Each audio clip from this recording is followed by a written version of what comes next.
All right, Kiss Army, welcome to the KissFAQ podcast. Thank you for giving us your time today and letting us into your head. I hope we don't do any damage. This is a Kiss-related podcast by the board for the board. We hope that you enjoy.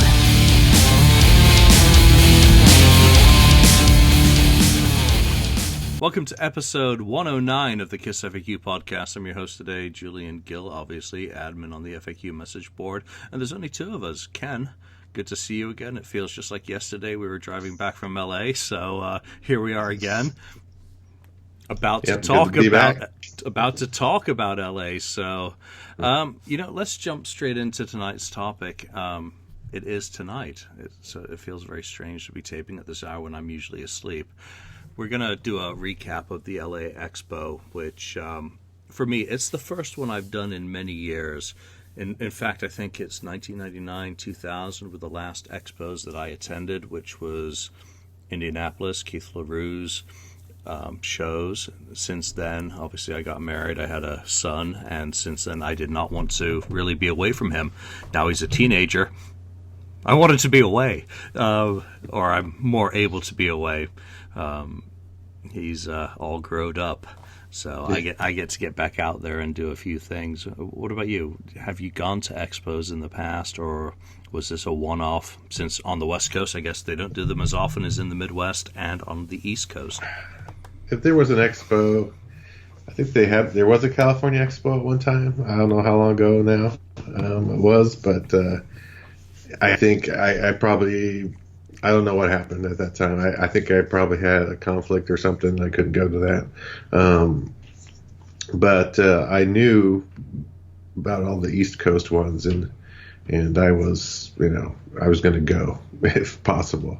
But East Coast it's kind of a long way to go, all the way across east to west to east, and I didn't know if I was going to spend the money to do it. So I was hoping for one to show up, and hey, finally we got one, and I wasn't going to miss this one.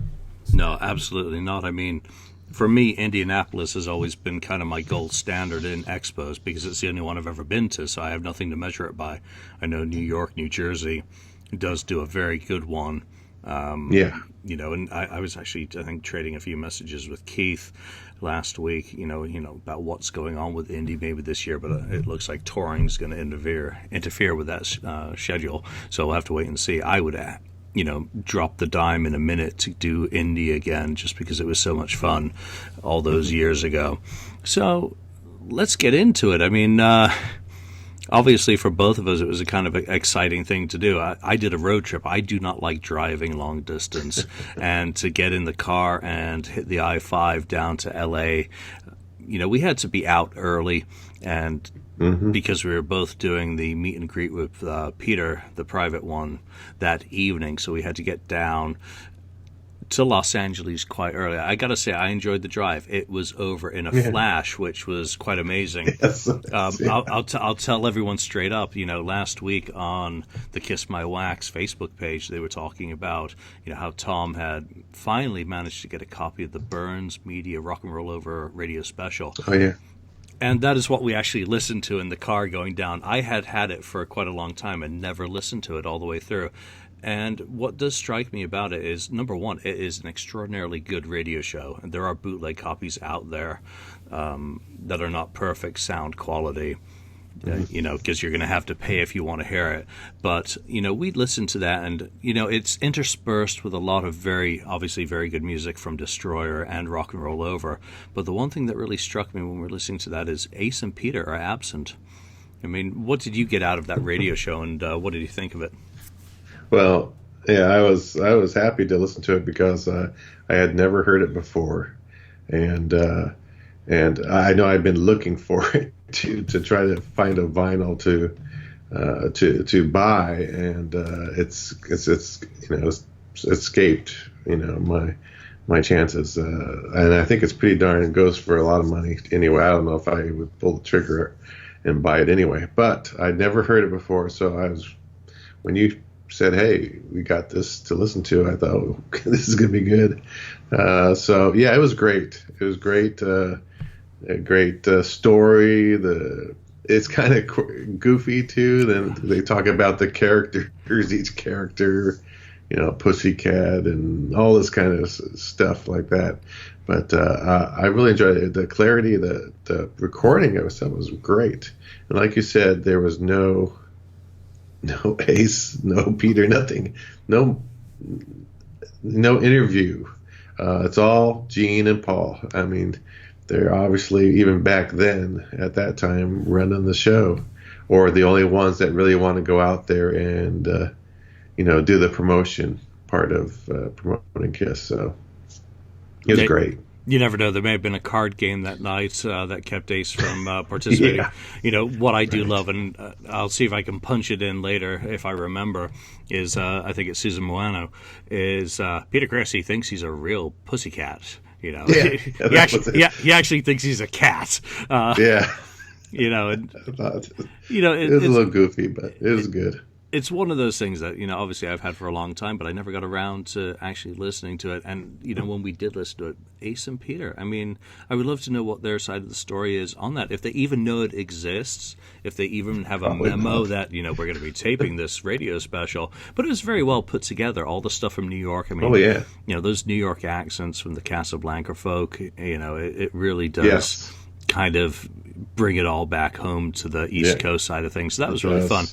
The other fun thing was to torture you with 40 minutes of Elder rehearsals, and I'm just sitting there going, well, this is them working on the song as it develops, and each track is like a very minor development in that song. So I was like smiling, Then it gets to the end of it, and I'm like, okay, well, here's an unreleased instrumental, and you had to pay a bit of pain to get to that point, didn't you? Yeah, a little bit, but it wasn't too bad. It was interesting. I think I've heard some of them before, not all that you played, but it was good. And you know what? We talked over it. we were talking about Kiss subjects, and we were talking about this podcast and other stuff as I was listening to it at the same time. So. Like you said, though, it must have been the fastest 6-hour trip that I've ever had going to LA. I mean, it did not seem, like you said, it didn't seem that long. It seemed like just 2 to 3 hours. It felt like we got down there so fast. Usually you're sitting in there, it's like, when are we going to get there? It's like, are we there yet? Are we there? Are we there yet? Are we there yet? Are we there yet? But it was nothing like that. It was the fastest trip. So it was very cool talking to you throughout the whole, time going down there. It made the time pass really quick. It was great. And good Lord, I didn't even get all the way through that playlist. I mean, that's just incredible. I had 16 hours of music queued up, and, we get into LA, and we haven't even played much of it, to be honest. I got to ask you, though, of what you did get to hear, any favorite? God, apart from the conversation that went to the effect of Paul singing way too high, even on that demo. Oh those demos, the Crazy Night stuff, that was cool, actually, hearing it more raw and not so polished. It would have been much better, but there was a couple of cases where he was still singing a little bit too high, range there. But I think that was kind of the best part. You did a little Revenge too, right? Do you want to touch me now? The instrumental. I mean, it's really a bit of a letdown. It's kind of blah. Yeah, it was all right, but I thought it was kind of cool. It was a cool song, and I think when we were talking, you said it doesn't really fit in with the other Revenge songs on there, and I get where you're coming from, but who knows? It might have been interesting to have the vocals with it and see how it turned out. Yeah, it would have been interesting to have real vocals with it, not Paul Stanley's scat vocal tracks, which there are plenty of from Revenge. So that's him working out his melody lines for people who haven't heard. A lot of these do circulate, and that you are able to go out and find maybe on YouTube. So we get into Los Angeles at lunchtime. And where do we park? right in front of Conway Studios, which, I get my phone out. I'm like, Conway, what the hell's that? I need to look it up on the FAQ. And obviously Monster and Peter Criss's Let Me Rock You. I mean, what a kind of coincidence that you're showing up for a Peter Criss meet and greet and Expo appearance, and you park right in front of where he recorded what to me is his last real solo album. Afterwards, Criss is a band. Right. Let Me Rock You is a real solo album. I don't really want to kind of think about what One for All is. But Let Me Rock You has a special place in my heart because I think it's a really good album. Number one, it has some excellent tracks on it. It, possibly hasn't dated particularly well, but to end up right in front of that studio was very cool and a good start to a very fun weekend. Yeah, that was very cool. I mean, I look up, we get out of the car and look up. We're looking at the different buildings and what's here and there, and there are a lot of studios in the area. But yes, we parked right in front of Conway. I looked, and you said, "Wait a minute, didn't we?" And then I started thinking about it. Oh yeah, I think Kiss did something there, or something like that. And we both took pictures of the actual. Conway Studios. What do you want? It was painted on, I think, the side of the wall there, the name of the studio. So, but that was kind of weird in the way that we ended up right there. But that was cool too to see that. So this is kind of neat from, I guess, a visitor's perspective to Los Angeles, that there are so many Kiss-related landmarks in that city. There are so many music-related landmarks that, if you have the time to go, I mean, we didn't even go to any of the clubs. I mean, along the Strip, we didn't get to, Whiskey, Starwood, Rainbow, any of those sorts of places. And the city just oozes music history, from our era, I guess, which, when we're just touching on a little Peter Criss recorded Let Me Rock You, or someone Let Me Rock You at that studio, it's like, well, what about the rest of the history of the city? So very neat from that perspective. So we hung around for a little bit, and Friday evening was the Peter Criss meet and greet. So we headed over to Raleigh Studios for that first one, and you sign in, get through the gate, and go to, I think it was in the chapel. I don't remember the exact name of the actual venue, but up the stairs, and you go, and it's a little, like, almost a private cinema in a way. That's kind of downward-facing step stairs. Grabbed a seat, told not allowed to sit in the front row. That's reserved for celebrities. And I just kind of looked at them and said, "Well, we didn't know who. I'm here." Yeah, Julian.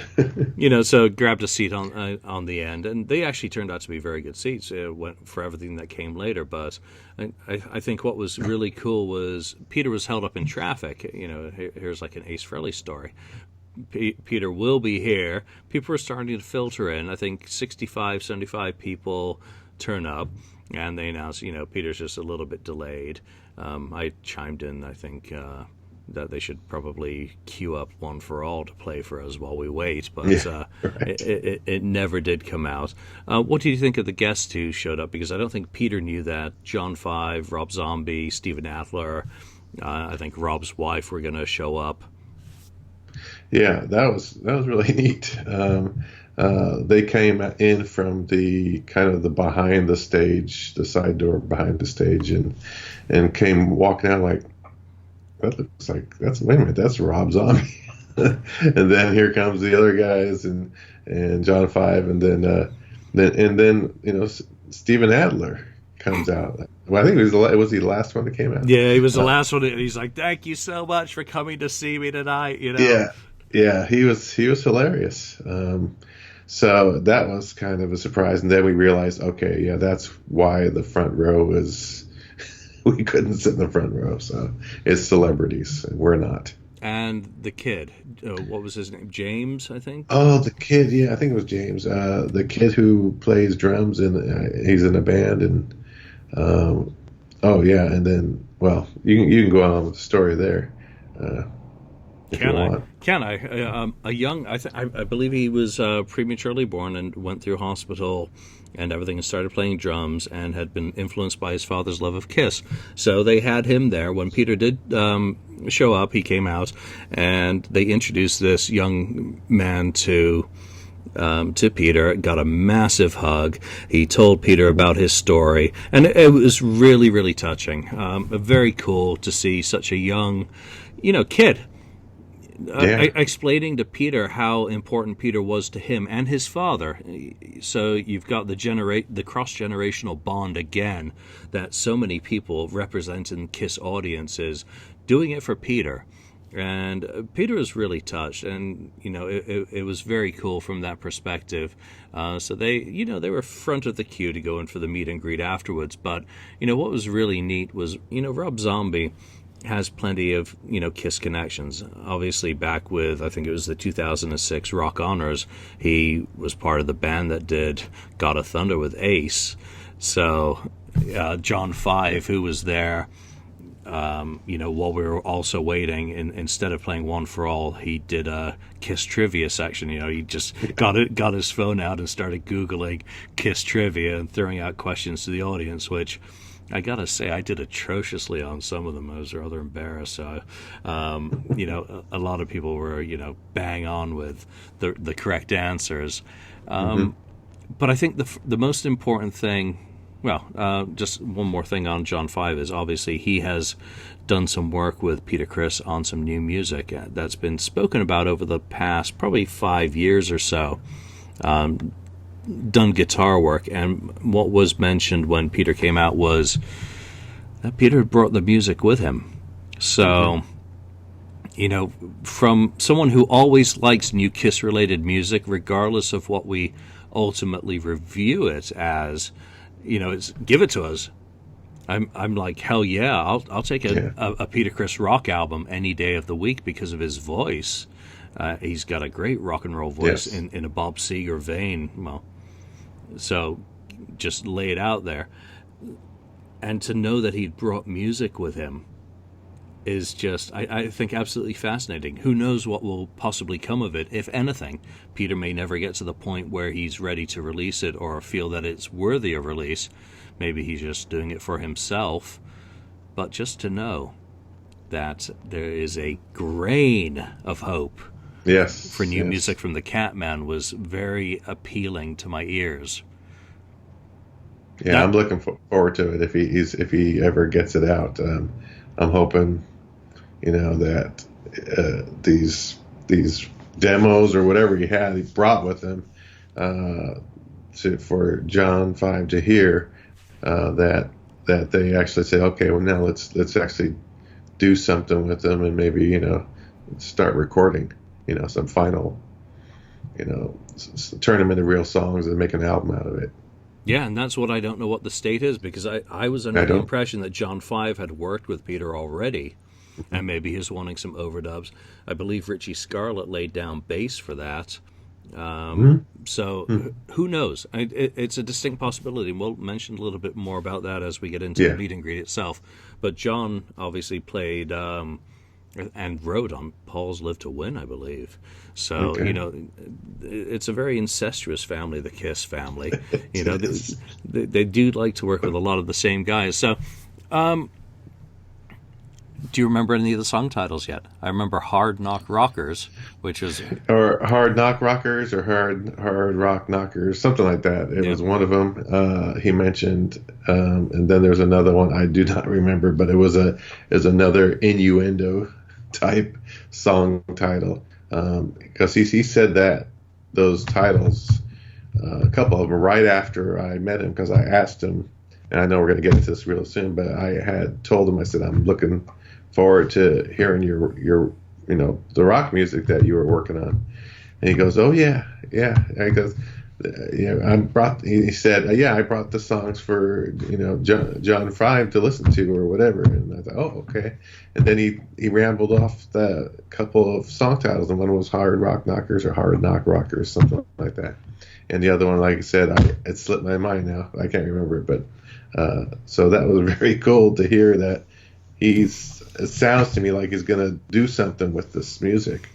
Oh, I hope so. I think one of the other ones may have been Walk on Water or something to that effect. That sounds right. Yeah. Yeah, so who knows? But, everyone out there, Peter Criss, new music, possibility, who knows? We'll see. Let's get into meeting Peter. I ended up in a really good seat, I got to say. We got there early, and I just plopped myself down on the end of the row when I overheard them saying no one in the front row. And second row seat, I get to stretch out my arthritic leg. I was happy. And we get to the meet and greet.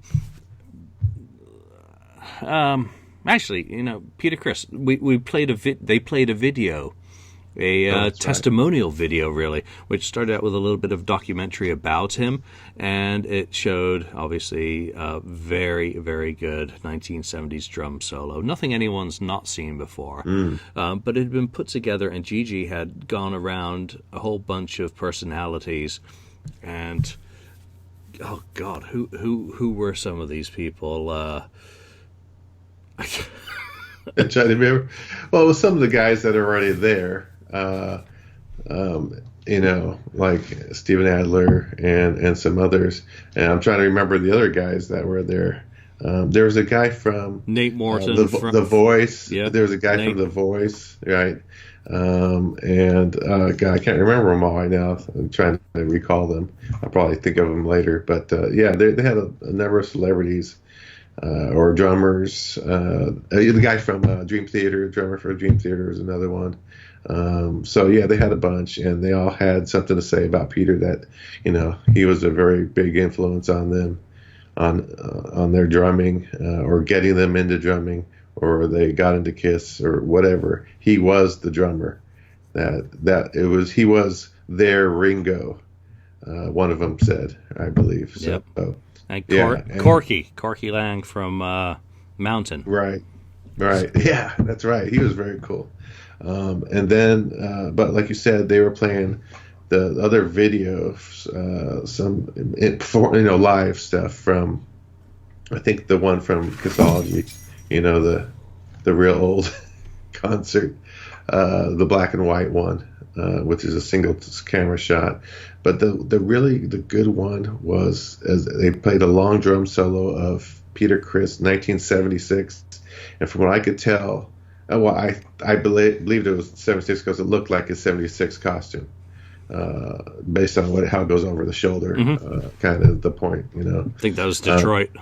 Yeah, and it was probably Detroit. So, and I just watching that, he was so on, and he was at the height of his skills, I think, at that time, and you could tell, and he was just totally in sync with his drums, and it was awesome to see that, and I think everyone clapped after that part of the video ended. It was great. I mean, we were sitting in what was essentially a small theater, and it was pretty loud, and it was projected up on a decent sized screen. So I mean, it was bombastic. It was. You felt very close to it. And Peter, had a tear. He was very emotional. He did a brief Q&A. Derek and I think Rob introduced him. And then he did a brief Q&A with Derek, who was the organizer of the Expo. Yes. And one thing that struck me throughout was mortality. That Peter was kind of looking back on what he had accomplished, and the theme was what we leave behind, and it applies to any of us in whatever we do, whether we're artists, musicians, family people, whatever. It really had kind of almost a morbid tone to it, that I could be gone tomorrow, and what do I leave behind? And all these folk who come up on the screen, saying very nice things about him, obviously, it touched him in a way that left him very concerned about what he leaves behind. And yet Peter Criss's legacy is secure. There is no debate on Peter Criss in his prime and what he accomplished and what he has done. So that was really nice to see, but also somewhat melancholy.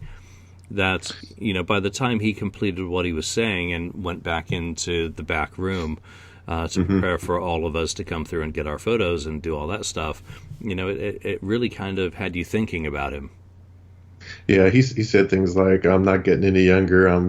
He said 70, though I believe he's 71 or something like that. But he maybe stopped at 70, but yeah, and he was talking about his legacy. But it's better to get all those videos of those people and see those videos while you're alive rather than you're gone and then they're talking about you after the fact. So he's still got, hopefully, he said he hopes he has a couple 20 more years in him, and it sounds like he's going to try to get out more.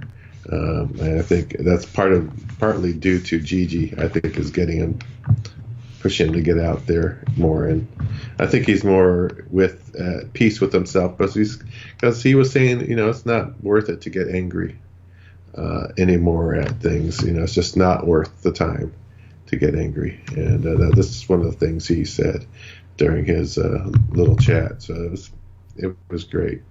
So kudos to Gigi Criss for, number one, I've spoken to her a fair bit over the years trying to get Peter for an interview, unsuccessfully, for a book, and that's all fine. I have no bitterness in that. I understand his, point of view and their point of view for not wanting to do unofficial books, and that's perfectly fine. But she is definitely a protector, and that is one of the things that he really did mention to us, that sometimes people call her names because she stands as the gatekeeper, like Gandalf in the Hobbit movies. You will not pass. So thank God he's got a Gigi, someone who is looking out for his best interests, who knows him better than anyone else, and will take care of him and not let you through to him if she doesn't think he's going to be presented in the best way possible or taken care of in a respectful manner. So I don't have any problem with that. I thought it was very cool that she went to these lengths to reach out to these artists and put together this video. So that was very cool. So let's jump into going back and meeting him. I think I was probably the fourth or fifth person who went through. They had the young kid and the celebrities go through, and a couple of folk managed to jump ahead of me. Bastards. But, we go back, and they've got a lady who'd worked at NAMM the week before, so industry person who says, this is what you're going to do. This is how it's going to work. Have all your items ready. Get your poster out. And I had a poster that I was going to have him sign, have it all ready. I was getting a couple of picture discs out of a package so that they would lay them out on the table. You'd go into the room, you'd get to talk to Peter briefly, line you up against the wall and take a photograph with you. He'd sign your stuff, and out you'd go. Next person comes in. I go in, and I'm like, Peter, I went pure fanboy. I've met him before. I've met the guys from bands before. It should be no big deal. But after coming off him talking about mortality, I got a bit choked up. I got to say, I go in there. I'm like, Peter, all I got to say to you is thank you so much for what you've done in music, the music that you've given me as a member of KISS. And that's all I really remember saying. And I completely mumbled it all in my haste, really. And then I stepped around the table to take my photo with him. He's like, oh, whoa. You let me stand up first, and we get the picture. And anyone who's on Facebook and has seen my picture, I've got a massive cheesy grin on my face. I mean, it's absolutely, it sums up my feelings that were going on right then and there, that words will not do enough to justify. He was awesome. He was so freaking humble and down to earth, and he was so appreciative. And I didn't want to ask him any questions. I had nothing to say to him other than thank you very much. I didn't want to try and get some piece of knowledge that's been bugging me for years, and let me tell you, I've got a fair few. I would love to have some time with Peter to ask, regardless of whether he could remember. So we do the picture, and then Gigi's sitting beside him, and I wanted to thank her as well. All those times we spoke, and again, being the gatekeeper, I wanted to, just express a little appreciation to her, and you get a massive hug from Peter Criss. Holy shit, I was not expecting that. I wasn't expecting him, put his arm around me and take a picture and give me a hug, and Gigi gave me a lovely hug, and then I'm picking up my stuff at the table, and it's like, oh my goodness me, I'm 12 years old. Again, I've just met a star. I mean, how you were standing there waiting. You were next up in line. I mean, I don't know what it looked from your perspective. No, I was watching you. You were really kind of well, not intense, but you were getting into it, and I think he was talking about, or they talked about him, uh, beating, defeating, breast cancer. Mm.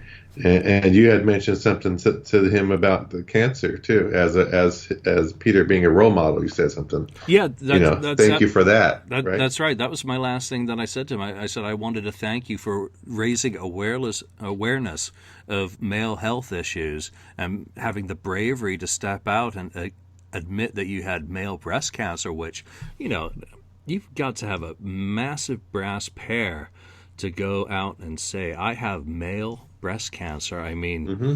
we always hear about women cancer issues, and we respect and acknowledge them and do everything that we can to help the fight against them. And I told him, men, we try and be tough guys and we ignore it. And he's like, you cannot ignore it. You have to go to the doctor. And if you don't believe him, you got to go to another doctor and another until you're certain. So, by then his handlers were kind of like pushing me along to the side. The next person's helping, but he was talking, and I wasn't going to walk off in the middle of Peter Criss talking about something that's become very important to him. So, that was very cool. I have one of my items here. Obviously, I mentioned the picture disc, but I got my KissFAQ box set. So the poster came with the Hysteria, yeah. Yeah, That's nice. the first album promo poster that they put together, I had Peter sign that, and I gotta say, his signature is absolutely fantastic early on in these signing sessions. He signed a lot of shit. He Yeah. totally did that. So let's get into you meeting him. How did that go? So after you finally got out of the way, and they allowed me in. No, well, firstly, when we were in the line, right before we get into that part, they were giving out our posters. Oh, that's right. Yep. They gave this poster, and who Peter Criss had already pre-signed that ahead of time. So that's very cool. I was there, and he signed it. So that was good to get that. It's a nice quality poster. So yeah, it's on very good quality paper. He flew on January the 26th, I believe, and that evening he signed. I think they did 85 of those. I think I overheard them saying, right.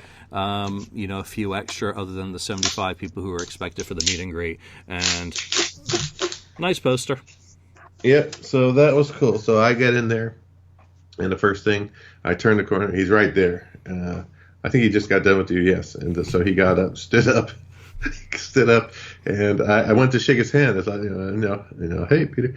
And he goes, give me a hug. And he just wrapped. I went, all right, it was a nice, good hug we had there. So that was great. And then he got to signing my thing. That's when I asked him. Like I said before, I said, thank you for all the music that you've given us. And then that's when then I said, he said, yeah, well, it's all because of you, fans. I wouldn't be nothing without you fans. And then I told him, or asked them about the new rock music that he had been working on, and that's when he told me the couple of song titles and said that he was going to, bring that to John 5 to listen to. So the couple of things I got signed, one of them I put away already. So I got the my promotional 78 Peter Criss solo album signed. That's one of them. Then I got this is a photo of one of my Kiss Army packages signed. This photo here Nice. that came in. I think I still have tape on the back from when they had it taped up to my wall or something at one time. I'm hoping to get this one signed on Saturday. Oh, awesome. Oh, I should have gave you one of my things. Anyway. So anyway. And then this other one's another one from another. Oh, that is a fantastic. I mean, that is just classic. Behind the Drums. And look at that autograph. I mean, these early autographs that he did are absolutely brilliant. So those are the things I got signed. So I was, happy about that. And then, they took the picture, right. I think after the hug, they do the picture, and we took the picture, and then they did the sign. signing. And I think Gigi said to me, "Do you want any of them, addressed, to your name or anything?" I go, okay. And then that one picture, the one of them, it says to Ken. So I'm glad she said that, because I probably wouldn't have done that otherwise. And then they're ready. Yeah, they're ready to shuffle you out, and herd you off like cattle, and get you moving along for the next guy, because it's going to take a while to get all those people through. But it was a great experience to finally meet him, because that was the first time for me. Wow. First time. And yet, even though they kind of heard you off at the end, it wasn't rushed. It wasn't too bad. It's not like how they did. Let me, as an example, back in the Live 3 meet and greet, where Peter, the Revenge era lineup, not Peter, but Revenge era with Eric Singer and Bruce Kulick, and that thing, man, they were like, move. You couldn't get a word. I got a couple words in with Eric Singer on that one. Really, it was so fast. It's like, oh god, that was not the greatest experience, but at least I met them and shook their hands real quick. Shake your hand next, kind of thing. So anyway, yeah, it was much better than that. They didn't, you didn't feel rushed, going out of there. Yeah, you didn't come out of it thinking that was the best 10 seconds of my life. Yeah. So, certainly not shortchanged by any means. So we met up afterwards, and we went back around and upstairs to see, number one, if we could connect with any people and see if anyone wanted to do anything after the fact. But, it was a very slow process, especially for those people in the cheap seats up at the back who were tardy, to kind of hang around and wait. One of my criticisms of the event would have been that it would have been great to have like a show playing and on that big screen while people waited. Yes. Some music, something. I mean, it was great that everyone was interacting, and it was, very cool to meet people. What the hell? I mean, when I sat down and turned around, when I quipped, let's, queue up One for All. There was an Aussie guy behind me, James. Here's to you, James. Yes, James. Yeah. I'm like, whoa. You're James. Hey, I brought a record for you. Handed him over the Hard Luck Woman single from Germany. A Facebook transaction. So there were a lot of people. You got to interact with people who was sitting next to us. Carol Rockhead runs a great, blog, does a lot of the events. So Carol's Rockhead blog, check it out on Facebook. You'll get the link to it, and his, I believe, wife, Marina Hendricks. So there were people who I recognized looking back up through the audience, and I'm so bad with names, so I do apologize. I forget a lot of your folks' names, but Dan. That's where we hooked up with Dan, and after the fact, we got together with him in the bar back at the Hollywood Historic, the Edmond, which was grabbed some dinner, and he came over and we had some drinks. And got the first viewing of the I video. So, Dan, you're very special. Oh, yeah. You got to watch that in the bar while we had some drinks that night. But, the meet and greet, I think, was worth every cent. There are some things that I would do a little bit differently. I would, again, I would show some video while everyone waits, play up some music, maybe put on some rare stuff for people to not really get a chance to try and bootleg. It's just not going to be good enough quality, and same with the video. So, hopefully the video that they showed for Peter, the testimonial video, will show up on YouTube, or they'll, release it on there, because, it was fun. It wasn't too deep. It wasn't complex. It wasn't anything other than nice and respectful of Peter.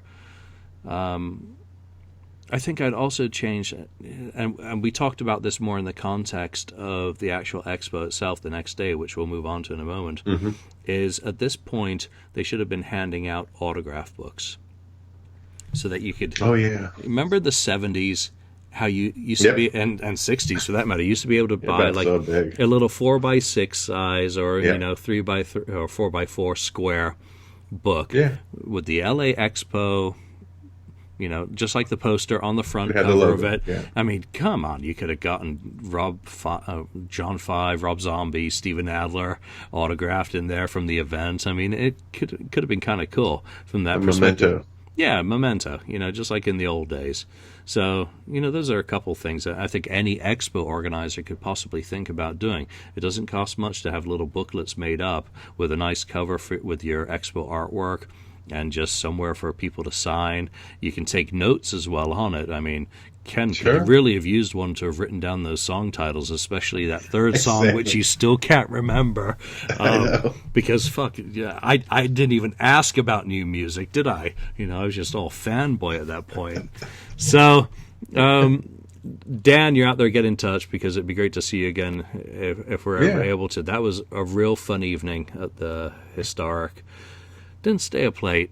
Early start the next day. So let's get into the expo, which was Saturday. And obviously we're up early because doing a dealer table is something I have never properly done before. I think I had a table at Indy. I don't remember. It's so long ago. It may have been Mike had a table and I was just carpetbagging on it. I know I made up some KissFAQ booklets way back then. So we get there. I think we're the second in line behind a U-Haul. And in we go. They haven't even opened up yet. They say it's 8 o'clock, not 7:30. They're all wrong. So hanging out. I got to say, those guys who we were with, the first people going in, that is one of the most horrible Kiss stories I've ever heard. That one of the main dealers of merchandise at the expo was a brother who had lost his brother, and they had collected a massive collection together. And now that his brother had passed on, he essentially wanted it gone, except for some, stuff of deeply personal value. So, the one main seller ended up being the one main seller, the vendor, had an atrocious story attached to it, and I was very touched by that. I mean, I can't fathom what it means to have had that growing up and to get to that point and to want to sell off a collection like that. But it was pretty heavy. So yeah, it was. I'll just say it was a huge collection. Now it was mostly what he was selling is mostly the Spencer stuff, but he did have some cool stuff. He had shirts too and some other things, and he had all the the busts. He had the slippers. He had the dolls, the action figure. I mean, he had all that stuff. All right, and I think his brother was a big collector. Now he did have that Love Gun standee, yes, original Love Gun. The full size figures of Kiss from the Love Gun cover, which was cool. I think he did finally sell it to somebody, but someone would have to come back in a truck or whatever to pick that up. It's not going to fit in a little economy car or anything like that. So it was cool. I asked him. I said, "So it's mostly newer stuff?" And he said, "Yeah, he's just keeping the real vintage stuff. He didn't bring out. He's just getting the newer Kiss merchandise to sell that off." Yeah. So I mean, we got to choose where the KissFAQ booth was going to be. I walked around that room. I'm like, I want that spot there. Plug. The power plug, and somewhere for me to put my key lock on for the laptop. I mean, that was all I cared about. I didn't want to be next to the electrical block. I mean, when people came through that front entrance, they were going to see the FAQ banner anyway, and either say, I'm not going into that fucking corner of the room, or, ooh, I might go there later. So it was going to be 50-50, black or white. You're either going to come over and say hello, or you're going to avoid me like the plague. So I think we had the booth set up in 20 minutes. It really didn't take that long. I mean, it came down with I think 75 books total, and that was all I was doing. I mean, I have boxes over to my right here I've got 2 boxes of magazines and books. I've got a box of CDs, and then I've got 5 boxes of LPs behind me that I was going to do. That would have sold, though. That would have sold. Yeah, I mean, again, one of the criticisms of the expo is that there weren't enough vendors. And, yes. Classic merchandise, my CDs go they're all Japanese and Euro and bootlegs. So I don't know about that. I think people would have really liked them. The magazines are all Euro and Japanese, so they would have done. I'm pretty sure they would have done well. Plus the rock ones mixed in, and of course the LPs are primarily Alive and Elder, but some good Peter Criss stuff mixed in. I think I could have done well, and I'll hold on to those in hopes of a future Expo event where I can, drop ship them to a location and actually go out into a table. Yeah. So Tim shows up at 8 and immediately put him to work signing books. The first thing I really wanted to do was get him to sign all the books that we had with us, so that when people did hopefully come to our booth, that we could talk to them rather than sit there signing them and, kind of half listening, half focusing on and doing a signing, so that we've got everything signed, and also in case there are any leftovers, so that we've, it's all taken care of, we're all done. And it was fantastic to reconnect with Tim. I haven't seen him in years. We went to Paso Robles years ago and met up there. It was the first time. Everything else has been online, so as two guys who have done, obviously, the Gene Ace Peter Paul book and the Odyssey one, it was great to be in person, shake hands, and do the in person thing. Just lost my notes, so where the hell am I? So the expo was more about just promoting the books. So if anyone was wondering why I didn't have merch, it was about the books, and the ones that Tim was a co-author on, and the one that both of them I'm basically the co-author to Tim on. I have no embarrassment, admitting that. One thing I wanted to point out to people is if you did buy a hardcover of Odyssey or The Gap, you should probably look inside, because we did do a. There's money in there? Oh no. Okay. No money. We did do printed out a 4x6 of Nils's original demo artwork with a hand signed thank you on that. And there's only 16 hardcovers of Odyssey and I think 8 of Gap. Gap has its original artwork with Tim's name on it as well. So look in there. So. Number one, I think the most important thing I want to mention from the Expo Day is thank you to everyone who stopped by the KissFAQ booth. We had a hell of a lot of people come by and say hi. Some, said, I'm so-and-so on the FAQ message board, Harley Quinn. Thank you very much for coming by. Yes. It was an absolute pleasure to meet you. I did come face-to-face with a band member of the board, or former member of the board, and we're both still here. It is a board. Reality is. When you say band, not band as in rock band, you're saying band as in gone. As band hammered. So, okay. Former member of the board. So, someone who I have banned or who asked to be banned, I think is more appropriate in this case. Asked to be banned. It is, number one, that person went to a Peter Criss Expo. So real life is very different than how we experience things online necessarily.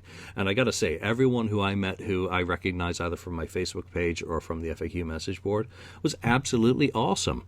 I mean, one of the high points of the day for me was Mark Cicchini and Tommy Summers. 3 sides of the coin. I mean, these guys came over, introduced themselves. Obviously, I know who they are. And they're like long-lost brothers. It's like shake a hand, and I could sit down in a bar and talk Kiss and music with these two guys any day of the week. There's no stress, no drama, there's no nothing. It's like that whether you do a podcast or don't do a podcast. It doesn't matter. At the end of the day, we're all Kiss fans, and when we meet, we should all be able to do that. I mean, I want to get your perspective on the booth. I mean, how was it? You were, giving me a lot of very useful assistance, and I do appreciate it, and want to give you a shout out right now, Ken. Thank you very much for all the help you gave us at the stand. It was very cool to have you there, even if you did go out and buy the cool shit first. Yeah, well, that's what I did. So, even though I wasn't allowed to handle money transactions, it's probably a good idea. Because maybe my math's not as good as yours, but Yeah. So what happened is it was good. It was fun. It was fun helping set up your table and get the books out and get them stacked up and get them ready for Tim to sign. And it was nice meeting Tim, who I never met or talked to at all before. But it's nice to see the other half that was help writing those books and putting all those interviews together. So that was really cool. But right before they let everyone in, I decided to walk around to the other tables just to see what's out there. But again, there wasn't much. There was another table that had magazines, some CDs and whatnots. But then the guy had a whole ton of the Spencer stuff. The guy who lost his brother. But it was a lot of stuff. I mean, it was a full, trailer's worth of stuff on that one. And then he had Ken Kelly on to the right of us with his artwork and so on. But when I went around, I said, well, I'm just going to look around and take a look at some. So I decided to get a couple things before they were gone because I thought, oh, these are cool. These are things I want. So one of them was I picked up the Japanese Kiss Chikara CD. The thing is, it was signed already by Bruce Kulick. He had already signed it. Not here. I think he had signed it at somewhere else at some other time, and someone got him to sign it. So that was cool to get that. And then this one, Kiss Meets the Phantom of the Park magazine, which I always wanted, never had it, never bought it on eBay. But it was there, one copy, and it's like, okay, it's time. I got to get it now. So to go with my magazine collection. I don't have every magazine. I just have certain magazines, but this is one of the ones I really wanted to have in my collection. That's in my box right here that I was going to bring down. Mine has slight water damage. It was going to go for $20 is what I was going to ask for. I probably would have bought that. Yeah, it's a little fluffy, but that Shikara CD, I was like, I just sold one. I mean, what the hell am I thinking? I was there only to sell. It strictly is, when I'm doing a booth, I got to keep my mentality in that I am here on business rather than I am here on fun. So people could walk into the expo. On the the right hand side is the registration desk where they're giving the lanyards out and I guess taking people's money for walk up tickets. And then right next to them, oh God, who was next to them? I think, was it Paul Paul? Was it Paul Orienketo? Oh yeah, Moose. Yeah. Moose. Yeah. Moose. Moose Yeah. was right at the door with his books, and then was Bruce Kulick with his lovely wife Lisa. Well, there was between Moose and Bruce there was one of the merch tables, small merch table. Yeah, Moose and Bruce. Yeah, then Bruce had a long line right at the beginning going. Bruce's line was absolutely mental. I mean, he had prints of the album covers that he played on in Kiss. I believe someone did tell me, why don't you go over there and get an Asylum cover signed by Bruce? And I'm like, No. Again, it was just one of those things. I can't get a cover signed by Bruce on his own. It's not going to mean anything. I can collect Paul and Gene's after the fact, but I can't have Eric. I can never get Eric's signature myself. He's gone, and I don't want it as a result unless I've got it myself. So, every time that was suggested, someone came over and showed us Carnival of Souls album cover print signed by Bruce, and it looked fantastic. I got to say. And then next to him was Big John Hart, and then the brothers. Their booth, and then that poster seller, and right next to us was David Donato and Eddie Kurlink, manager of White Tiger and obviously former lead singer. Had a nice chat with David at the beginning. Later on he did his Q&A, I believe, obviously sitting behind my booth. I didn't really get to listen into any of the events on stage, so I didn't hear any of the questions, but I asked him the question that I wanted to know, that the White Tiger second album demo tape sometimes shows up on eBay. Any chance of getting those up on iTunes or released? And he plopped down one of his artwork prints in front of Tim, and I think Tim kept that. But I don't remember his answer, which is, very bad for a podcast. They were, I kind of recall that. And he was like, what? How are they out there? How is that possible that they're leaked? That sort of thing. That was the kind of bewildered kind of thing. Yeah, he wasn't in the best of shape. I think from No. the last few years is I believe he's worked on custom motorcycles, but he had a walking stick, and Yeah. he was not moving very comfortably. And as someone who lives with physical pain, I'll tell you, he did not look, very happy, and I feel for him. No, he didn't. Literally, I feel for him, and I've got very good painkillers.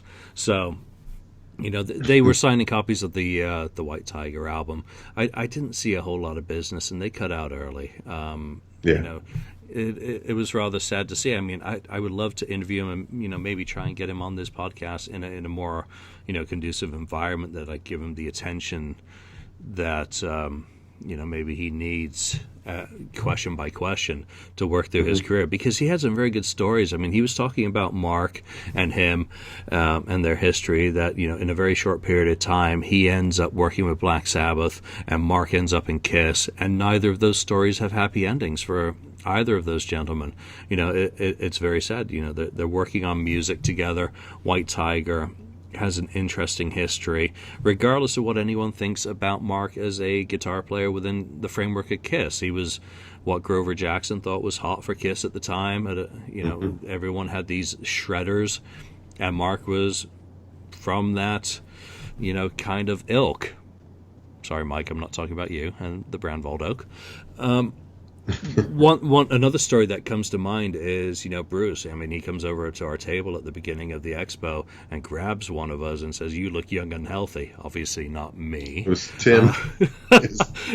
Go and help. Not me either. Go and help set up my stand. And then he comes back later and he tells us fantastic stories. I mean, just off the cuff, Bruce talking to us. And my last interaction with Bruce was in 1999 when Keith LaRue helped set up an interview for me, which was my first real rock interview in Bruce's hotel room at the Indie Expo. So Bruce is now talking off the cuff to me, and you guys, telling us about what it was like to watch Mark St. John perform with Kiss on stage at those one full show and two partials in 1984. And I said, I was living in Binghamton at the time, and his ears perked up. He remembered Binghamton, and he's talking about Mark spinning around and doing all this shit on stage, and Bruce is it was his body language, just sitting there going, Yeah. "You're not gonna, Gene and Paul aren't gonna like that." And how did you enjoy Bruce? I enjoyed it. I mean, I was all ears, just kind of taking it in, because he's talking about something we didn't even ask him to talk about. Yep. He just kind of got on the subject and started talking about Mark St. John and watching him from this side of stage where he would play the first half. Mark St. John would do the halving. They told Bruce, you're going to do the second half of the show.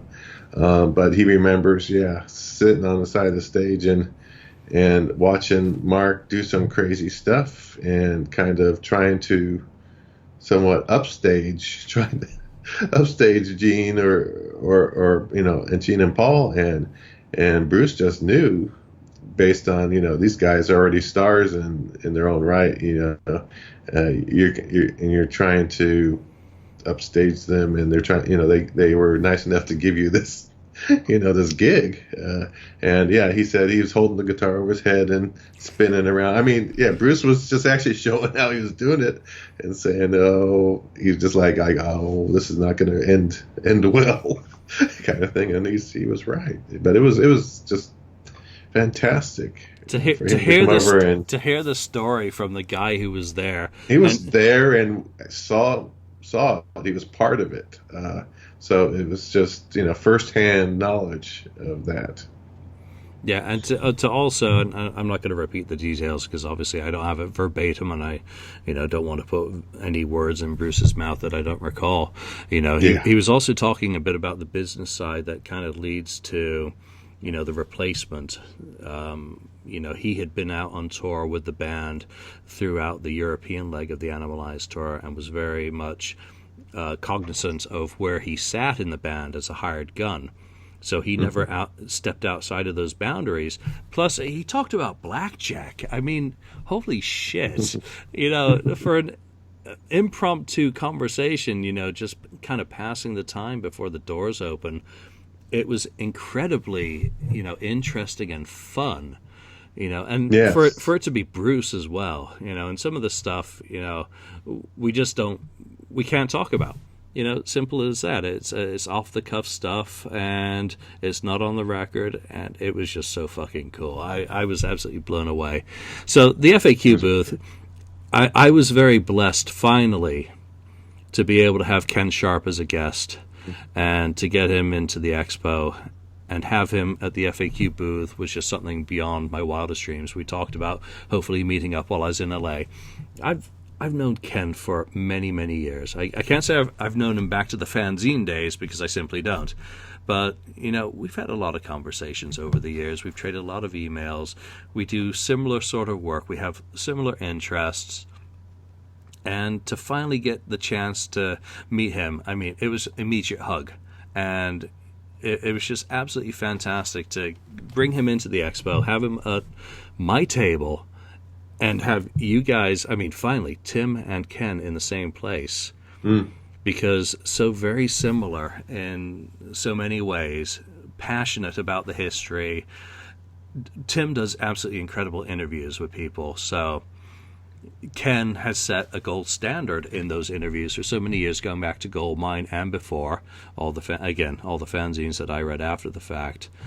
So we were very lucky, and I think one of the best moments that came out of that for me was when Moose ambled on over, and all of a sudden you have Ken Sharp, Moose, Tim, and me getting a photo op, and that's awesome. When I got back from LA, and for people who are actually watching this rather than listening, I've already gotten myself a little 4x5x7. So we'll start at the top. Here's me and Peter, obviously cheesy grin. You can see the real one up on Facebook, and then you've got me and Tim holding our books. He's holding Odyssey, I'm holding Gap, and then this is one of the coolest ones, and it is Ken Sharp, Moose, Tim, and me. And that's awesome. This is going to hang over my desk. And by the way, Ken, at the bottom, you and me. Oh, I made the list. I made it into there. You made the A list. That's going to hang above my desk, where I had a picture of Ace that I'd gotten from a chap at a radio show appearance that Ace did in the city years ago. Up on my wall is going to go that. I have that's awesome. A second one of those, which is... Okay. Up at the top is the 2003 meet and greet, which I had Tim actually get signed right at the end of the Expo. Under it is my 2004 meet and greet. There's a blank spot, hopefully, for this Saturday, where I'll have an Ace shot.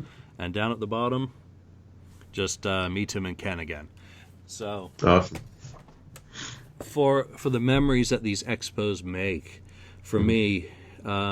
It was just so, having that booth, it was like a magnet in so many ways. So, you could speak a little bit more to, what it was like back there. It was nice seeing people come up and like you said, I'd never met Ken before. I just knew him that he wrote, Nothing to Lose, right? And the Behind the Mask. Behind the Mask books. And I know he did other stuff too, but so he was like a name, like, oh, he's an official, Kiss guy, Kiss writer for Kiss kind of thing, and it was very cool to meet him. And besides the fact that he's, a musician that's putting out music too, even to this day. So that was very cool. And then the other people that were coming up, that either a lot of them that came up were people that already bought the book. Yep. And they're pulling them out of their bags and saying, "Can you sign this?" One guy even asked, "How much are you charging? How much are you charging for it?" And Julian's like, "No, it's nothing. You don't. You bought the book." So he would sign it. So there was several of those that had already bought the book, and maybe they bought that book, and then they maybe bought one of the other books that they didn't buy. There was all your galleys and different versions, ones that had notes in it and that sort of thing. That all that stuff went. I got to do some advertising. I still got some of these galleys left. They're the earliest ones for the next volume of On Tour. But you know, I remember that chap who said, "I bought your book. How much for an autograph?" I'm like, yes. Whoa, Yeah. you have already honored us and supported us. You think I'm gonna be so, arrogant or presumptuous to charge for an autograph? No, I will never, ever do that.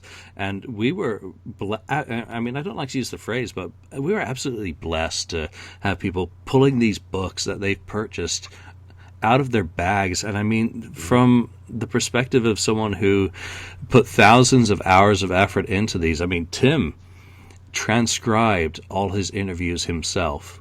I'm a lazy bastard. I pay people to do that for me. And it's part of the business process. He listened back to every single one of those and transcribed them by hand and edited them down to the form that appears in the book. Tim did all the work.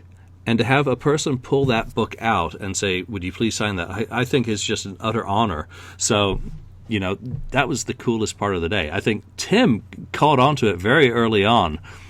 He was asking people who, were inquiring about Gap or asking about the Gene Ace Peter Paul book, "What is your favorite solo album?" And, we'd had a couple dozen answers by the point that he changed his question to, "What is your favorite solo album other than Ace Frehley's?" I mean, it was just, one of these moments. Everyone said Ace, Ace, Ace, Ace. So then we had to qualify the question. So, it was fantastic from that perspective. And, we're so lucky to have had so many copies of books come back to us that we got to sign, in addition to obviously the ones that we were signing. I'm so glad that we were able to do that, because we're just not going to be in the same place at the same time, possibly ever again. Who knows? I mean, it may have been one of those one-off things, and every other copy at another expo will just be by one or, one of us. So what was cool, I think, about doing this booth was the laptop in the background. Yes. I never want to hear "I" again. So for anyone who was not there, before the doors had even opened, I think that it had played about 15 times. The "I" video was played. And at points I was stopping it. You'd get 45 seconds, or if you're lucky, and I was signing an autograph, a minute and a half, 2 minutes. And some people didn't know. They didn't even realize. Remember, we had a debate with someone. "I've seen that before." "Oh, no, you haven't." No, you haven't. We think you're probably thinking Solid Gold or, Studio 54. And then at the end, someone came by and said, "I hear you've got the "I" video. Can I see it?" And so we played it. I played it for, Dan in the bar. I played it for you in the meet and greet, and I think James was looking over. Right. Hopefully you got to see some of it. It was one of those cool opportunities. I teased that I was going to play "I," and I did. So hopefully you got to see it. I was not about to put it up on the Roman's video screen. Ask him, "Can I borrow your video screen for yeah. That would have been, a little bit awkward and illegal. So, it was one of those things. I'll tell you another one of my high points. Roger Bernard. Do you remember the chap who came over with the 9-pound books? They're more than 9-pound books. He said they were like 30-pound books or something like that, 35-pound. They're freaking amazing. That's what he said. He has I think he said he had 3 volumes of them. I know he brought in 2 of them. I think he said he had 9. Oh, is it 9? Oh my God. Well, yeah, he brought those over, and he was paging through his scrapbook of all these photos and so on, stuff from magazines, and it was awesome. The most awesome pictures I had never seen before, and shot some of them. But plus, he had was it the whole diplomat one? The actual flyer? the flyer for that, the original. I'm just sitting I'm there. like, oh my god. We've traded some message over Facebook since, and I've shared the picture, the photo that you took, plus the one I took. I mean, there's one of him holding up the book, with the FAQ banner behind him. I love that one because that banner. I mean, obviously that was done years ago, so it's not the current logo, but he's holding up this big fucker of a book, and I've got a picture of you, and you're just kind of sitting there going. And I know my expression. It was awesome. My expression had been exactly the same. He's going through these, and I'm like, okay, I've seen that picture in print. Holy shit! Here's the rest of them. And what it makes me think of is Ross Radley and his magic book, and what hopefully, what hopefully that book will be. I mean, Ross. Holy shit! If just this small group, and was it the Swedes or the Norwegians, the Scandinavians, to be safe, were there standing around, going, "Oh my god!" I mean, all of a sudden, none of us are speaking much English. It's just facial expressions and Roger guiding us through these books, and it was, for me. That, again, is one of the high points that I've heard of these books. I've seen the video up on YouTube of, kind of flipping through them. But, again, to see them in person and to have such a passionate fan explaining something, he's got his passion, and those are those. My passion is represented by the FAQ and Kiss Monster websites and the books that I've published over the years. But to see all these things that fans do was just absolutely amazing. Yeah, I was just mind blown by all the pictures, and I started thinking about the Ross Radley book too. After that, I was like, oh my gosh, because I think Ross may have gotten some. I know they're communicating together too. Oh yeah, Ross wrote. I think Ross wrote notes in that book, so about where some of these places were. So, I just remember the one thing he said that is because Paul Stanley wanted to buy the book from him or whatever, and he just threw out a number like 20,000 or something like that. But yeah, he wasn't going to buy it for 20,000 or whatever it was. But he didn't sell it to him. But it was very, very, very cool. I'd love to see all those in some other kind of format, and some of them will probably show up in Ross Radley's book, I'm sure. So let's talk a little bit about disappointments of the day.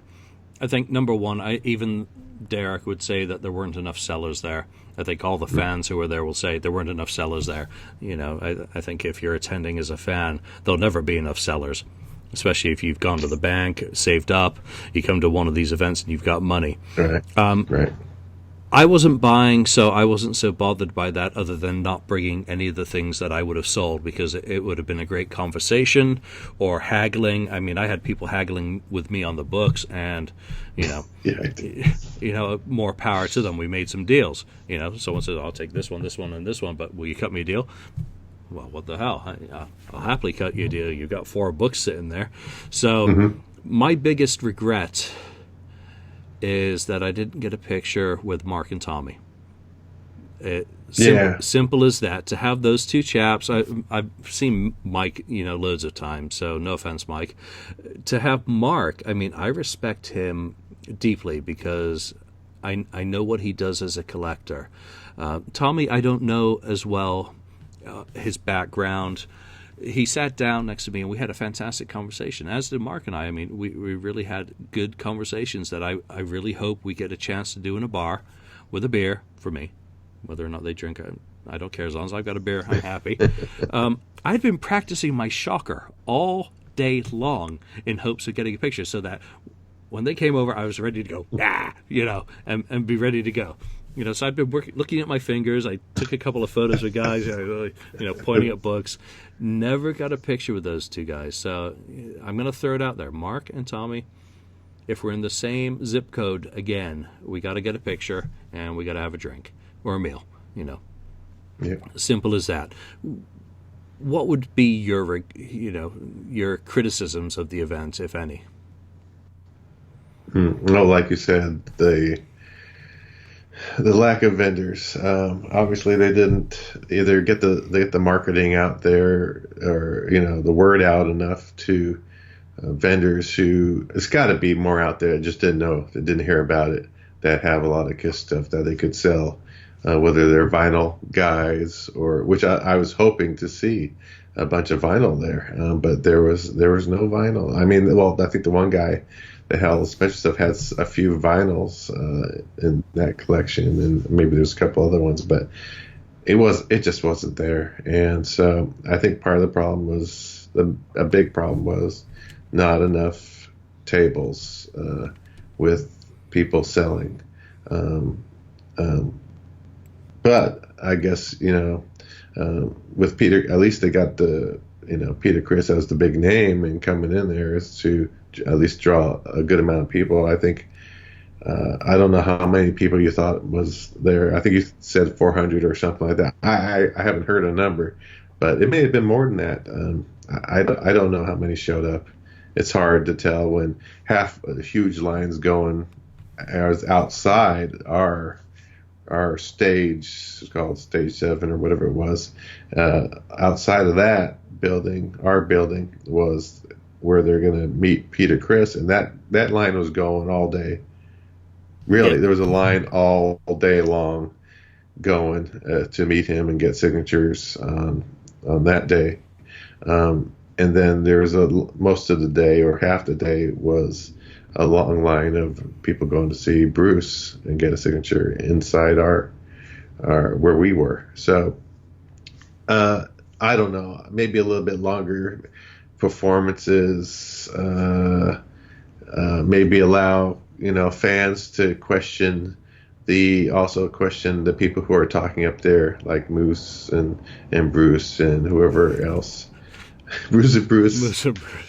But the hand some of the fans the microphones, and go around and say, hey, this guy has a question, and I'd like to see that kind of thing come from that standpoint, more than a lecture kind of format. Without a doubt, a mic on a boom would be a great thing. So you have a moderator up on stage with a mic asking, the questions, and then you freaking hold the fishing reel out to the audience, and hey, you blondie, big-breasted, you get to ask the question.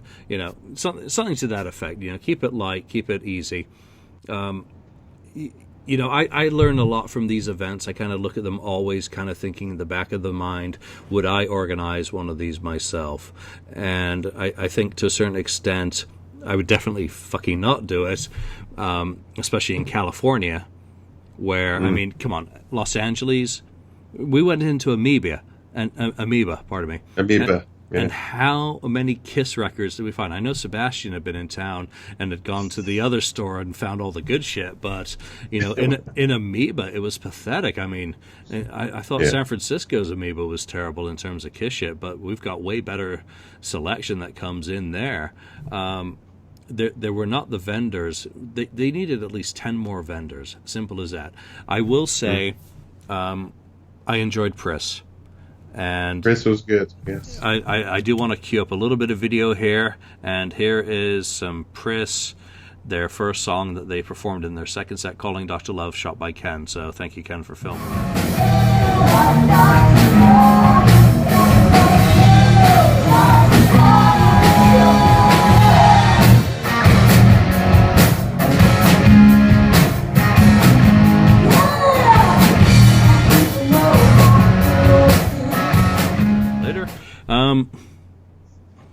Here's a little bit more Priss with Detroit Rock City and Bruce warming up. All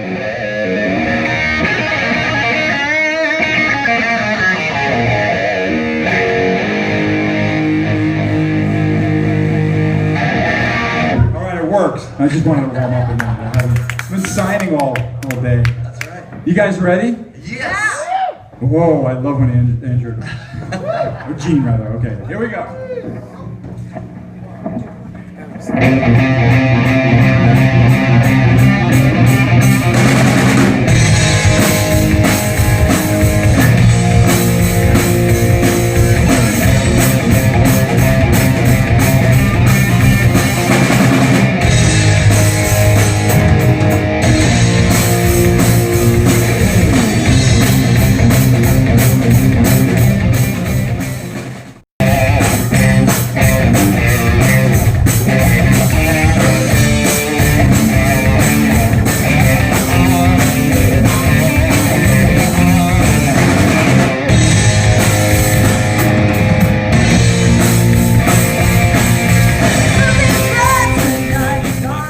this song, Deuce, a taste of that. Mm-hmm.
Gets bored, here's a 15 or 20-second taste of the eye video.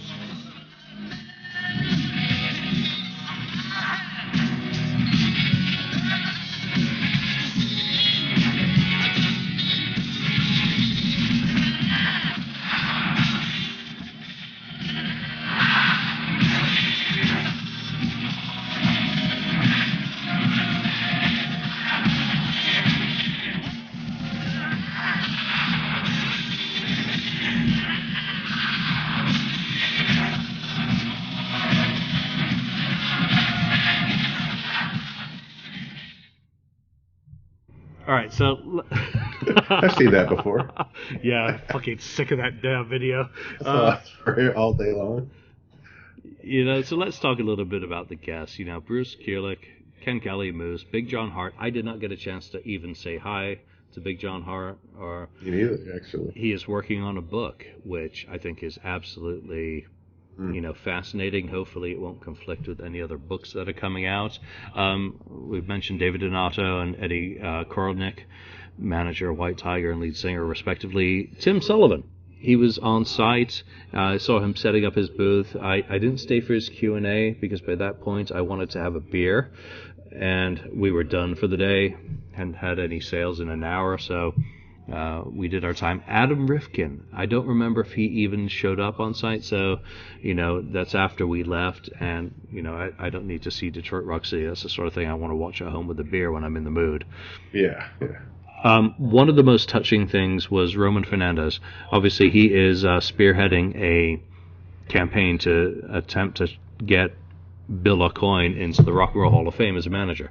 Obviously, Bill Aucoin doesn't need any introduction to Kiss fans in what he did for Kiss, what he did in terms of merchandising the band, which is a model all bands, follow. I went up and said hi to Roman. I gotta say, he is absolutely brilliant. I thanked him for keeping the memory of Bill alive, and the guy had a tear in his eye. Simple as that. I mean, it is one of those emotional subjects that we're talking about, respecting a person for their contributions to the music business. And when you think of the great managers, I think they have every right to be recognized by the Rock and Roll Hall of Fame as Tupac or Madonna or Niles Rodger getting special awards. These are the guys who did so much work, and ladies, to be non-gender, specific. They worked their asses off to get recognition, to try new ways to get their bands out to the public, and Bill is more than worthy for the work that he did with Kiss, let alone any of the other bands that he worked with. So, it was great to see them running a video. Did you go over and see the stand? I did go over there, and I saw it. I saw the people that were, they had a couple of laptops there where you could connect and sign the petition. Online to get Bill into the Rock and Roll Hall of Fame. And I was standing there watching that, and then one of Roman's helpers was a woman. She said, have you done this yet? And I said, I already did it way ahead. I mean, I did it online. I can't remember when it first went up. out there, probably a month or who knows how long, months ago. I already had signed. So I said, I already signed that. She told Roman and said, I met Roman at that point, and I said, you know what? I said he deserves to be in there. He said no bill a coin, no kiss. Yep. It's simple as that. There would be no kiss without bill a coin. So he definitely needs to be in there. Absolutely, and bless Roman Fernandez for spearheading that project and keeping his memory alive. Utter respect to him. Again, there's a great episode of Three Sides of the Coin where they interview him and talk about a lot of this. And there's no point me even wanting to get Roman on the show because it's been covered so well by them. So go and check that out on. You'll find it on YouTube. Some of the people that we met. I mean, we didn't meet him, but he blew on by, and that was Richie Scarlett was in the house for a brief period of time. Ace was in the neighborhood, and when Richie went blowing by, I thought, oh, maybe Ace is going to show up, or maybe Paul Stanley's going to come, 6 foot hot foot, come say hello and all that. But it didn't happen. Richie was Richie. I mean, that was very cool. Just I was like, Richie. And he already gone. He just checked things out and, kind of left. I think a couple of people got a photo with him, which was, just very cool. And obviously with his connection with, I think, Peter's music, maybe he was hoping to be able to grab Peter. But, Peter was kept off in the separate room to do things at his speed with a limited number of people able to access him at one time was, utterly the right way to do things. No, we're not going to talk prima donna or anything. It's the right thing to do to someone is to give them the space that they need. Who else did we meet? Harley Quinn from the board. That was absolutely wonderful. She'd come on by, and I think we saw her with Ken Cully right before she came over to us and said, hi, I'm Harley Quinn from the board, nice to meet you. And it was absolutely wonderful to meet people like that. What's funny about her is I had just talked about, I was reading, I said Harley Quinn's coming. I look at the board, in the thread, and I said Harley Quinn's coming, and then next thing you know, she walks up. It says, oh, Harley, what? It's like, oh wow, that was cool. So yeah, it's nice to see and meet people that were on the board. I think you got a fair bit of recognition as well. People who have watched our show. I mean, that was kind of nice. I mean, the number of people who said, good job on the show. Keep doing what you're doing. We like what you're doing. It was great feedback. It wasn't an echo chamber by any means. There are some people who said, you need to do this, you need to do that. But overall, even those who had suggestions, were very positive about what all the podcasts do. They say, I also listen to Kiss Room. I listen to Podcast. I like this. All the ones, I like Three Sides. They go through... Pot of Thunder. I think we heard every single podcast that was related to Kiss mentioned, and how much these, consumers essentially. I listened to them too. I listened to the other ones. So, same here. Yeah. I mean, I had the latest episode of Kiss My Wax queued up on my phone for the drive down, and the latest Three Sides. We never got to it. So, regardless of what we do, we're listening to the other ones. I think one of the coolest kind of cross-art events that I had was meeting Dwayne. And if you go on Facebook and go to Prince, the Complete Studio Sessions book, Dwayne is the author. And there's going to be news and stuff about what's going on with that book. As someone who's interested in popular culture and music, whether it's Ken Sharp and Power Pop or... Metallica books or Def Leppard books or whatever, if it's to do with the music that has affected me during my life, it is always wonderful to meet other people who are working in a similar fashion, documenting the history of artists who have left an indelible mark on me. And Dwayne's book on Prince is absolutely stunning and fascinating. And to have actually sold someone else a book who is working on a book, it's just one of those blow my mind moments in life, because I'll be in line to get the Prince book. Simple as that. Whether it's, like I said, doesn't matter who it is. Beatles, Crosby, Stills, Nash, Neil Young. I don't fucking care. I love music. I'll read anything. NWA, I'll read it. I'm interested. So, to have these sorts of folk going by the stand was very cool. I think before we move to day 3, any final thoughts on the actual expo? Well, I mean, I had a great time. Whether it was just hanging out at the booth and meeting or seeing the people come up and purchase the book and getting real enjoyment out of it. Other people giving you compliments on the book that they read already, saying how much they loved the books and that sort of thing. So it was great, and it was great to meet some of the other guys like we talked about James Gregg, who we were hoping to get on here. I think was another person, very nice guy. Keith, I think Keith yeah. Combs. A lot of people who came up. Names was just, it was like shake a hand, but also know that these folks are online, and now that you've met them, the connection means more. And we didn't talk either about. I mean, before you get anything about the night of day 2 night where we were able to hang out with Ken Sharp and Tim were together, and yourself and me and Danny, one of Ken's friends, and it was kind of fun,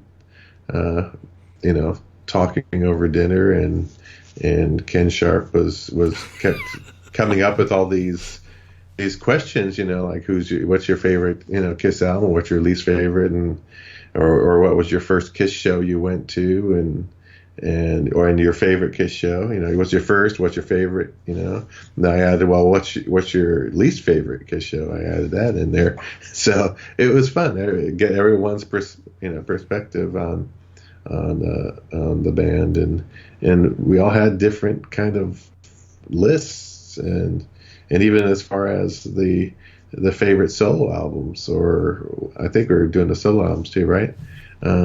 We put those in order, and I think not two of us had the exact same order. We were close, but everyone had a little different idea of what one was best or worst. Yeah, we did the rankings of the solo albums, and I mean, this was kind of quiz night with Ken Sharp. I mean, it was fantastic. I mean, I was on my second El Segundo by then, and I hadn't I'd essentially not eaten all day, or I hadn't even had breakfast, for God's sake, and I'm a pretty fat guy. So by that time, we got a table. It was Bloodsoe's, which I gotta say is some of the best barbecue I've ever had. And I didn't, as an Englishman, I didn't have to eat it with my hands. They had knives and forks. It was very civilized. It was wonderful, actually. And smoked chicken links, and the food was excellent. The company was even better. Absolutely. I mean, to have Tim, yourself, Ken Sharp, and Danny. I mean, Danny and I had a great side conversation, which is just not suitable for a podcast of this sort. But Danny, I gotta say that was a hell of a conversation. But Ken's quiz questions, I mean, rank your solo albums. This is our next episode, basically. Your first, your favorite, and your fucked. We'll throw in your least favorite one, the 3 Fs, and it's not the Foo Fighters song of that title. It really gave us a different kind of look at where each of us come from as fans. Tim has a different entry point to the band and favorites than I do. Mine is obviously, well documented as being Asylum, even if my first interaction with them is in '79 with Deuce, which remains my favorite song. Yours is a different point of view. Ken's was, fascinating. And it kind of came back to what we've been asking all day long about people's favorites, this and that. But to actually sit down with Ken, have a meal, and have a chat, have some, for me, some beer, that was so cool. And then obviously we headed back to the Historic. I think we had a beer, and that was it. Prepare for the drive back up north. So there was no craziness. We'd invited Moose. He wanted to get back to his family, and invited some other folk out to come and have this as well. But I think these are things that could be done anywhere with any group of Kiss fan, and for Kiss fans to get away from thinking about themselves on different levels. We're not Masons. is something that I said throughout the weekend. We're not the freaking Masons. You're not going to raise to a 30th level being a Kiss fan. You are a Kiss fan. Mm-hmm. It doesn't matter what era you are particularly, interested in. You can have you can be an originals only person. You can be a Tommy Thayer person. It doesn't matter. Mm-hmm. You're a Kiss person. It transcends everything else, and you should be able to sit down with an alcoholic drink or not, whatever, and have these conversations that we were, so fortunate to have over the weekend. That again, they're going to stick with me for a very, very long time until senility takes over. Yeah, no, I agree. I mean, it's like different people get into, another, like Batman. Like me, I got in 1966. There's people who probably got into 89 with that movie or whatever, or a certain comic set from the 80s or 90s, or the Dark Knight movie or whatever. I mean, it's all, you got in at some point. And then once you discover that, then you go back and then you look at the history, like the history of Kiss, the history of the band, and what transpired. I mean, it's when I got in at 77. Sure, that's what I did. I started going backwards, and it's like, okay, all right. I had Live 2, and then I went backwards. I was getting a Love Gun and Rock and Roll Over, and I was going back and slowly building up, and then learning their history and their different songs and their styles that they were playing when they were started. So yeah, and then you just move forward after that. You're just going to the future, and yep. And what comes, and so yeah, it's all the fans. It's easy to talk to all the fans. They have we have the same thing in common. It's that little link. It's it is the Kiss Army. And we're linked, even though we disagree on a lot of things. We agree on a lot of more stuff than we disagree on, I think. Yeah, so that's my big takeaway from the weekend. On day 3 of the Expo, of course, we were driving back north. We did not stick around for the Peter Criss guided tour. Now, we'd hoped to have a couple of guests on tonight who actually went on that, but unfortunately, as happens to some of us on this show, life takes over, so they weren't able to appear. So there is a very good post on the FAQ message board where someone has taken the time to write up their experience on the guided tour with Peter Criss. What I will say is, and I'm going to basically go through that post and just give you a quick summary of it, is, at the beginning, Peter Criss gets on the bus singing Magical Mystery Tour by the Beatles, singing a little... round up for the Magical Mystery Tour, gonna take you away. And Peter and Gigi and Derek join the bus. They head off. They hit the Aquarius Theater, which is of course where Kiss filmed their first ever national TV broadcast. And they go on to Sunset Sound, where he recorded some of his solo album, followed by an unplanned, or surreptitiously planned, stop at the Guitar Center Rock Walk, where there's some very good photos again of that, by the Hollywood stars, people posing. They move on to the former site of the Casablanca Records, and Peter talked a little bit about Neil Bogart and, of course, what he meant to the band. Then they go to the Riot House, which was... I think Peter calls it boot camp on how to wreck a hotel room. So, yeah, yes. One of the best pictures I saw was the whole group of them in front of Tower Records, which, of course, you can find. Is it in Lydia's book, I think? Paul and Peter. I don't even want to click, but there's a classic picture of Paul and Peter under the Tower Record sign, which, of course, back in the days where you could actually walk into a fucking store and buy records, was a classic store. Back to the prior thing where you said the Riot House, and that review of what Peter talked about. I guess the story about when he and Ace saw David Bowie there, and then they saw him. After they saw him, they went back to their room. Ace and Peter and shaved their eyebrows off because that's what Bowie was doing at the time. They did the same thing, so it's kind of funny that they would have done that. Yeah, I think the best part of that is, they went and showed Gene and Paul, and they thought they were crazy, but they knew that they were totally into what they were doing, that they would do anything to make it. Exactly. So, what a great I mean, just imagine you're sitting on a bus. People were somewhat poo-pooing the idea of Peter Criss doing a tour of L.A. I mean, what the fuck's a New Yorker going to do in L.A.? Well, Peter Criss has history. Right now we're just through, I think, Stop 6 and Tower Records. There's a classic picture. I think everyone can summon that up in their mind, what it the picture that we're talking about, and Casablanca Records, after they moved out there, Stop 7, the Rainbow Bar and Grill. I mean, Buy the Whiskey, Buy the Roxy. I mean, the places Kiss never played. I mean, as a club act or as a young act, but the ones that you just can't go through Los Angeles, Hollywood without kind of going to. And what does he say? I mean, he remembers walking up the stairs and seeing Mick Jagger, Rod Stewart, and Keith Richards all up there. Elton John. And Elton John. I mean, come on. For Peter Criss, Elton John, and the Stones. Century Plaza Hotel, which was the showcase. Alice Cooper. All they need is a gimmick. Alice Cooper was there. Yeah. So imagine Peter just walking you through that. Very cool, and obviously all dressed up as the cast of Casablanca, A&M Studios, where, the 4 members of Kiss. I didn't play this for you actually in the car. Recorded for the last time. The DRC 98 recording. Oh, you got that? There's an Abomination cross-channel mix that's out there that is not the full one that was recorded for the movie. They had originally talked about including it on the soundtrack, but you know what? The quality really is not there.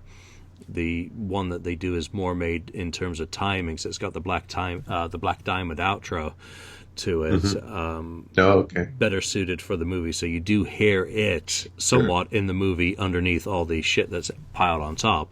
But the real recording, it does exist. There's a lot to read about A&M Studios Stop 9, so go over to the FAQ message board and do check it out. Then Kiss's Hollywood Kiss's Hollywood Star on the Hollywood Walk of Fame, and they get out and check it out, and Tim Sullivan's with them for that and telling them about how he got the star for Kiss by getting New Line to pay for it during the filming. So for anyone who was online back in those days and remembers the events that surround that whole Detroit Rock City movie and all the stuff that was done, Tim paints a picture of that. They clean the star while they're there. I mean, you can't but smile. Stop 11, Grumman's Chinese Theater, or is it Grumman's? I don't know how to say it, but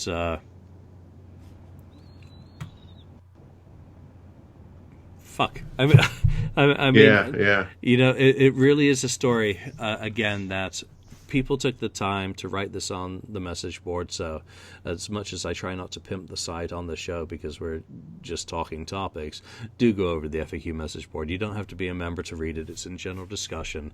Go and find it. We'll never know who you are. You can go there and keep your credibility. So, I mean, after you read that, Ken, do you regret any regrets that we didn't do an extra day and go and do the tour and go to Ace's show that night? I do regret it a little bit. I know, it's funny. I didn't know how good it was going to be. It might have been okay, but it sounds like it was a lot better than I thought it would be. And Peter was, getting into it and talking about all these different places. And I guess even right at the end of this write-up from, I think it's Harley, right? Wrote that when they got there, they were singing Beth. Yeah. He was leading them singing the bus load of fans he was singing Beth and they were singing Beth together. So that's just very cool. So yeah, I kind of regret not going to that, but I'm glad some people got to experience it and had a great time, and and gave us this write up, which tells us at least what went on there, and hopefully there's going to be pictures of that, more pictures of that.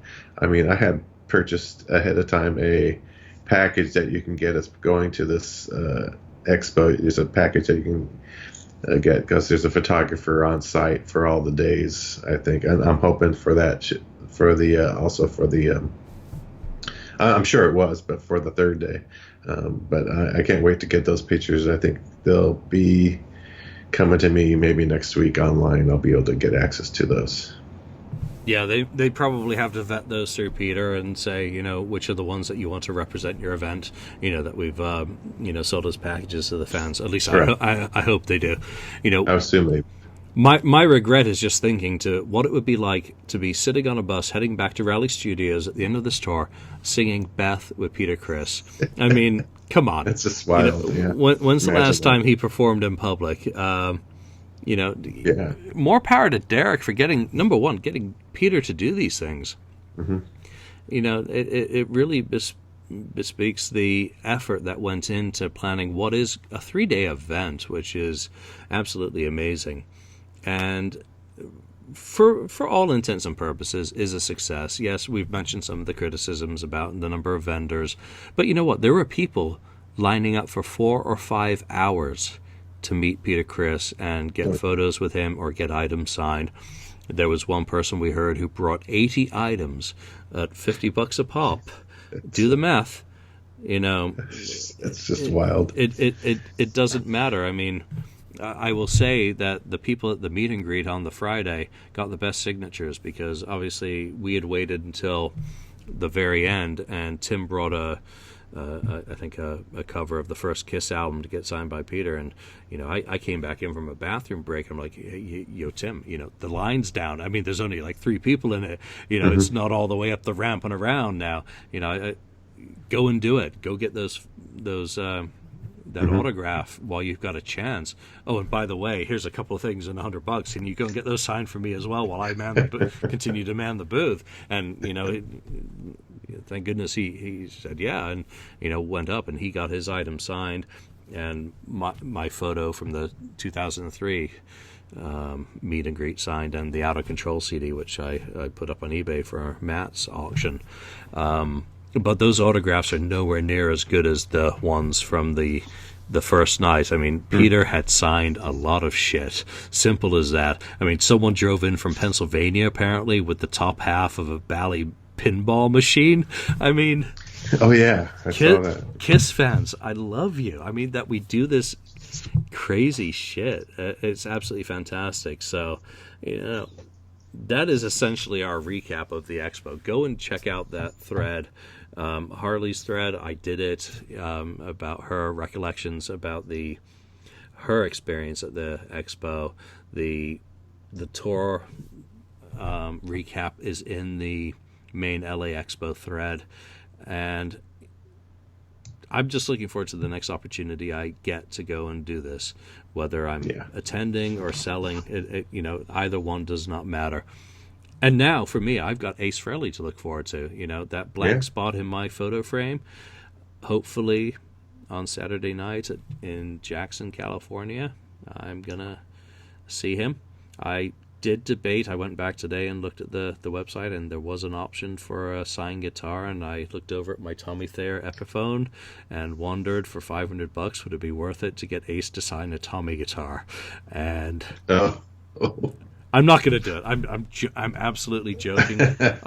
I've actually erased an Ace Frehley signature off something before, and I don't want to sign. Really? Yeah, I had a copy of Unmasked, and it was such a messy signature that I was like, you can't fucking tell it's Ace. And well, could have put it up on eBay. It looks better than some of that signed shit nowadays. So I guess that's the end of our show. That's our recap. It's a lot of happy memories for me. Great time. Thank you for being there and helping, and thank you for the company driving up and down. It made the drive, thank you for driving both directions, a hell of a lot more pleasant than it usually is. And again, to Derek, a massive shout out to you for what you organized. I hope it was a success, and you might think about another one at some point. To Peter Criss, absolutely utter respect for the reports I had out of people who were getting stuff signed at the end, at the beginning, were all the same. That you were absolutely awesome. That you gave everyone a hug who wanted a hug. You interacted with everyone. I heard nothing but good things about you and Gigi. Your crew was fantastic in getting everyone taken care of. They all felt, from what I heard, that they had adequate time with you. But most importantly, they all enjoyed being with you. So, Peter Criss, you rock. Anyone who gets a chance to go and see him, do. Because, like he was talking about, a lot of people have been disappearing. Lead singer of Asia, just this week. So, yeah, no, I saw that, yeah. If you get a chance to pay your respects to someone, do it while they're listening. Simple as that. While they're live. Yep. So we do thank you for joining us tonight. Do chime in on this topic. If you attended the Expo, I'd love to get your recollections. If we've misremembered anything, challenges, come in and let us know. So, and if I met you at the table, thank you very much. So thank you for listening. We will see you on the board or wherever you listen to the show. Bye for now. Thank you for spending time listening to the KissFAQ podcast today. All sales are final. There are no refunds. If you'd like, look us up on Facebook or come over to the KissFAQ message board and discuss the topic we broadcast today. Don't forget to rate us on iTunes, Spreaker, or wherever you've listened to the show. We hope you'll join us again.